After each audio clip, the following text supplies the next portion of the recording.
So our next presenter, I'm extremely excited about, is the co-founder of Rosa Transformational Health in Medford, Oregon.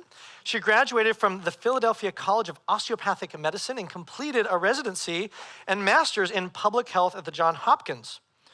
She completed further training as a medical epidemiologist through the CDC's Epidemic Intelligence Service. She is board certified in family medicine, or family practice, public health and preventive medicine, and integrative holistic medicine. She served as the medical director of the Student Health and Wellness Center at Southern Oregon University and served as its co-director from 2012 to 2015.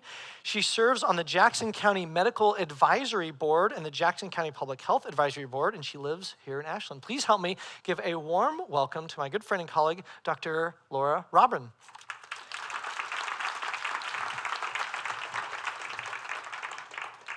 I am so excited to be here with so many people in our community who share the vision that it is indeed possible to positively influence our health by the choices that we make every day. That is so exciting to me.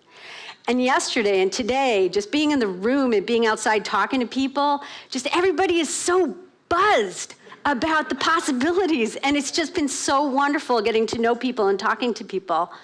Just so exciting. So I want to talk to you today about our physical bodies and what I feel is one of the most important things that we can do with our physical bodies to make sure that our bodies are functioning properly. So my talk is titled, Why is there embalming fluid in my beverage? And we will get to that down the line. It's kind of a weird name for a talk.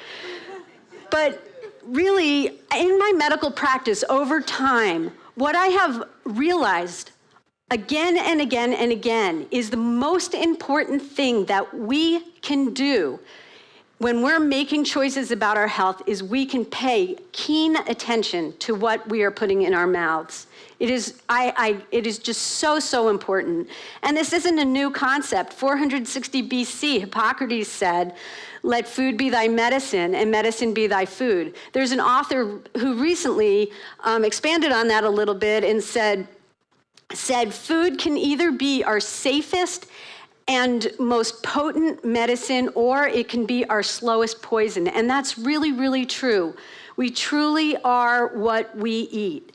And in my medical practice, what I've seen over and over again is everything, every medical condition is in some way influenced by food. So take our brains, for example. Depression, anxiety, ADHD, Parkinsonism, autism, cognitive dysfunction, dementia, all these things can be traced back to food components.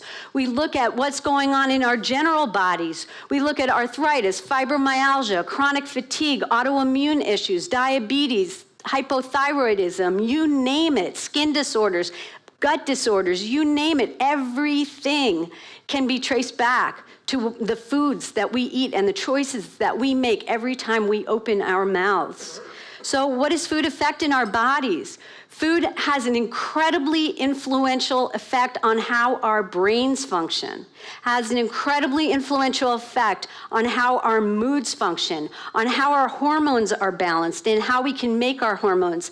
We learned yesterday that how our genes are expressed can be completely influenced by our food choices and what we take into our bodies. Also, our immune system, so influenced by what we eat and what we take into our bodies. And along those lines, how much inflammation we have. Inflammation has a lot to do with our pain, our levels of pain, with autoimmune issues. 1 out of 4 women in the United States is suffering right now from an autoimmune issue, an inflammatory issue, very often caused by what we take into our bodies. So if there's one take-home message that I give you today, it is eat for your life. Eat for your life. And there are lots of ways of being able to learn about how we can do that. There's a beautiful recipe book outside in the back. There are lots of mentors that can help us to learn how to eat properly. Unfortunately, I don't have the time to do that today. I'm going to go the other way, and I'm going to talk a little bit about what kind of things are out there that are the really big, bad uglies that we really need to not be taking into our bodies. So eat for your life and Don't eat fake food. Does anybody know what this is? Right, it is a Twinkie. Does anybody know how old it is? It is the oldest living Twinkie, or unliving Twinkie. 37 years old. It lives in a high school in Maine. It stayed on the top of a blackboard in a biology classroom for 20 years. Okay, that's why it's a little bit dusty. But it never got touched by an ant. It never got touched by mold. It never got touched by a mouse. It's still there, and it never broke down. Now it's in a glass case in the principal's office.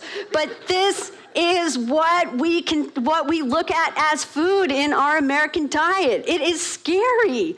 So there's lots of stuff in processed food. It's just, I could go on and on and on and on for hours, and maybe I'll be invited back next year and I can do that. But right now, these are the things I'm not going to be talking about. I'm not going to be talking about pesticides and herbicides and additives and GMOs and food coloring and MSG, which is a nerve toxin, and BHA and BHT and sulfites and nitrites and all that. I'm not going to be talking about that. I had to choose my top 3 big, bad, ugly things that we need to be really careful not to take into our bodies.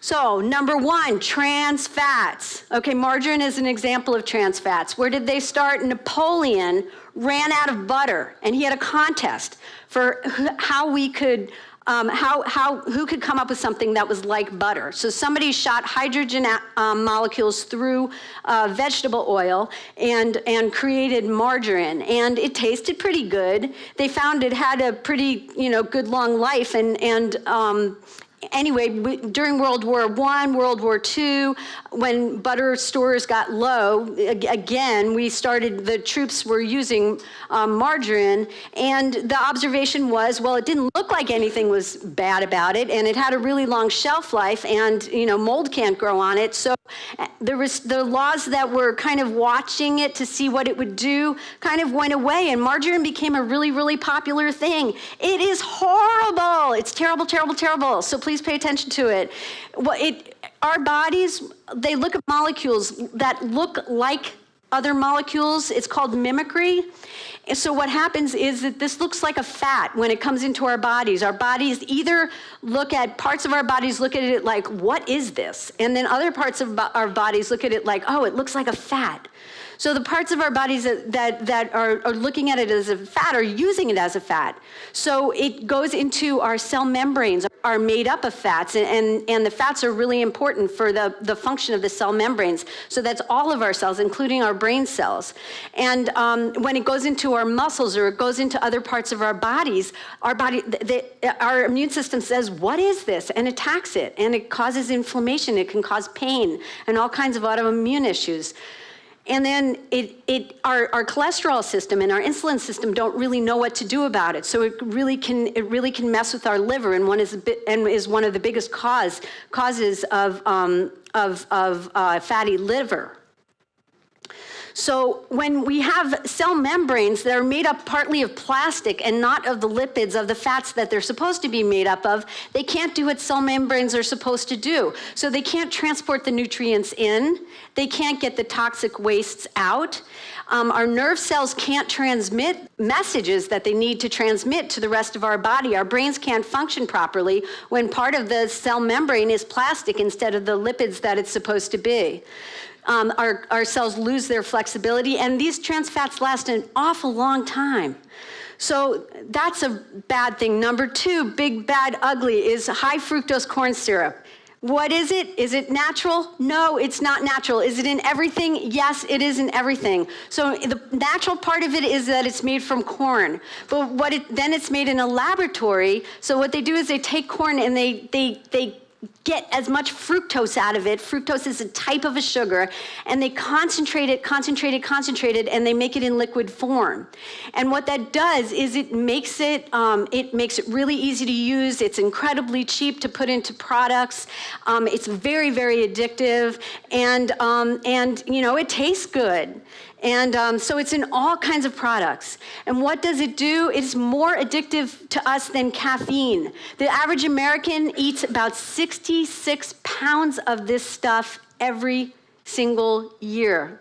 So It causes obesity and diabetes. Our bodies, again, can't recognize it. It sometimes contains contaminants like mercury. And it can punch little micro holes into our intestines. And some of you may have heard of leaky gut. And so it can actually cause leaky gut. And our bodies just don't know what to do with it. It is one of the number one, because it's so concentrated, the sugar's so concentrated, our bodies don't know what to do with it. It was created in the 1970s. And I just brought up this graph to show you the relationship between how high fructose corn syrup is used in the United States in food products and the rates of obesity in the United States. The number 3 big bad thing that please, please, please, please stay away from, artificial sweeteners. Anything that says light, sugar-free, no sugar added, diet. Please, please, please pay attention to this stuff because most of it contains artificial sweeteners. I'm gonna highlight 3 of them. The first one is aspartame, found in Equal and NutraSweet. This is the one that in our bodies, turns into formaldehyde, and it turns into methane. Formaldehyde, what is formaldehyde? It's embalming fluid. Okay, what is methane? It's a toxic gas. So just think of that stuff in our bodies every time we take a look at one of those packages. It's toxic to our brain cells. It's been shown to cause cancer in test animals. It increases risk for seizure, depression, causes pain, causes inflammation.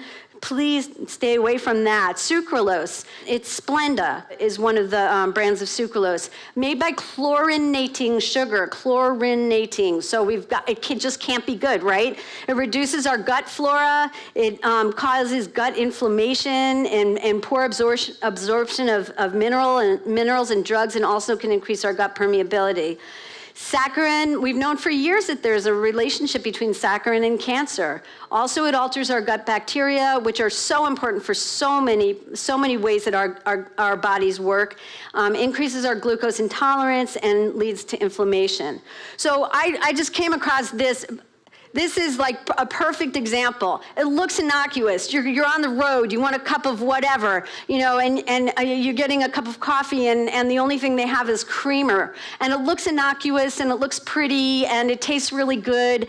But when you read the label, it's got all those things in it. It's got the high fructose corn syrup, it's got the trans fats, it's got the sucralose, and it's got artificial flavors and colors. It's nothing but poison. So, little bits of things having something every once in a while, maybe not such a big deal, but when we add it all together and add it all together and add it all together, if we really want to optimize our health, we really need to pay attention to what we eat.